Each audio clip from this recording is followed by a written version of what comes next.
আসসালামু আলাইকুম রহমতুল্লাহি ওয়াবারাকাতু।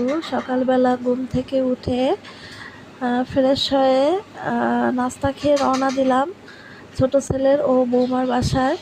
তো অনেক দিন যাবতই ওরা বলতেছে মামুনি একটু আসো, তো আসলে সময় পাই না, ব্যস্ততার কারণে যাওয়া হয় না।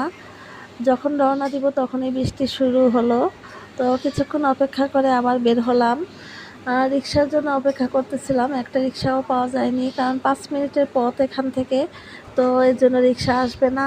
পরবর্তীতে লাঠি নিয়ে পায়চারি করতে লাগলাম। ভাবলাম যে যাক, কি আর করা।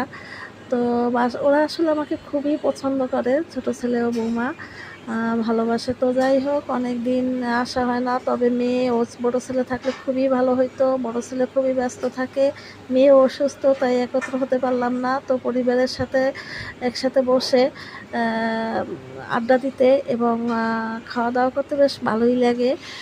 স্মৃতিটা ক্যামেরাবন্দি করে রাখলাম। আমার ছেলে মেয়ে অনেক নাস্তা রেডি করলো বৌমা।